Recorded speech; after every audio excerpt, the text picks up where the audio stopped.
bonne surprise de commencer le samedi matin. Sitôt, je vois arriver David Arthur, Marie-Dominique Perrin et Marie Mamjogloubé, parce que c'est l'heure, c'est le moment pour vous d'écouter, de prendre des notes. On va vous proposer quelques bonnes idées pour ce week-end. Et on commence par une exposition à visiter. Si vous êtes à Paris, vous allez au Quai Branly pour une exposition consacrée à deux hommes. D'un côté, l'Inca, et de l'autre, le conquistador. Oui, c'est exactement ça. L'Inca Atahualpa, exactement, et l'Espagnol Pizarro, deux personnalités très très différentes, et à travers elles, deux empires, deux mondes qui vont donc se croiser, s'affronter pour une seule et même chose, et bien c'est la conquête du Pérou. Et comme vous le disiez très bien, c'est vraiment une exposition absolument passionnante qui raconte toute cette histoire, toute cette épopée qui date du XVIe siècle quand même. Et c'est vrai que c'est assez étonnant de voir deux personnalités qui se confrontent comme ça et qui sont à l'opposé. Vous avez donc vraiment le souverain Atahualpa qui lui est un véritable dieu vivant qui domine un territoire absolument immense. Et puis Francisco Pizarro, lui c'est un soldat espagnol qui est issu de la petite noblesse, et lui il a le goût de la conquête et des expéditions. Et donc le Quai Branly réunit, on va dire, une centaine d'œuvres de cette époque qui racontent simplement la conquête, cette histoire du XVIe siècle. Regardez.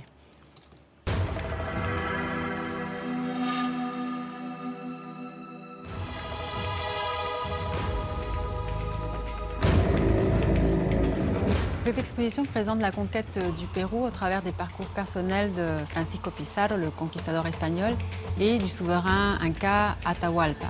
Ces deux personnalités très différentes qui avaient néanmoins les mêmes ambitions politiques puisqu'ils voulaient tous deux être à la tête d'un grand territoire.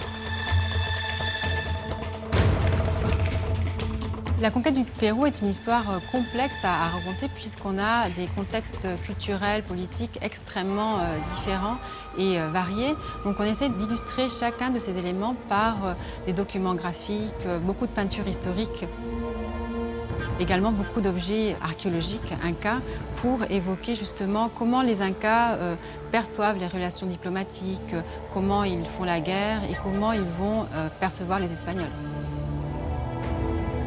Donc vous avez par exemple l'armement espagnol qui a vraiment fait la différence au moment de ces attaques. L'arquebuse qui a été fondamental, la présence des armures. Et en vis-à-vis, vous avez beaucoup d'objets incas qui mettent en scène notamment la puissance d'Atahualpa, qui était le fils du soleil, donc quelqu'un de semi-divin, qui ne va même pas comprendre que l'on puisse vouloir porter la main sur lui.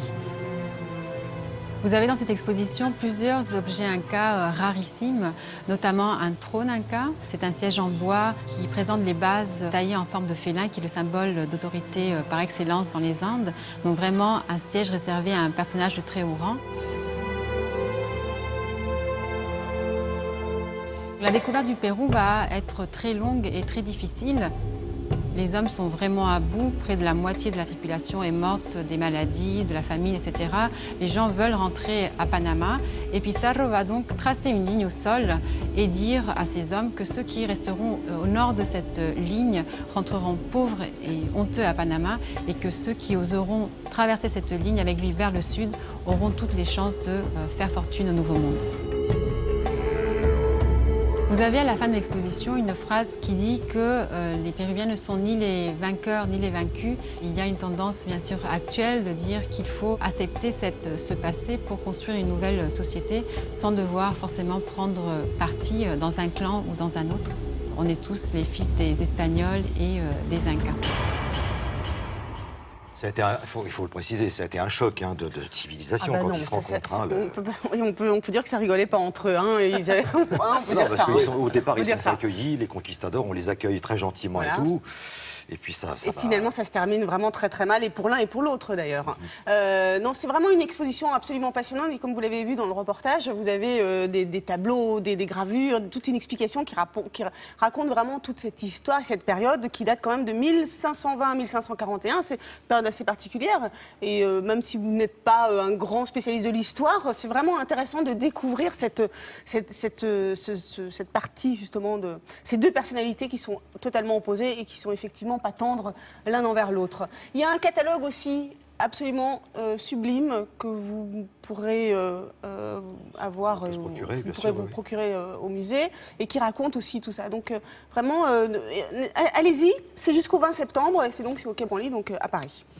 Eh ben, c'est noté. Voilà déjà une première idée pour vous qui nous suivez ce matin.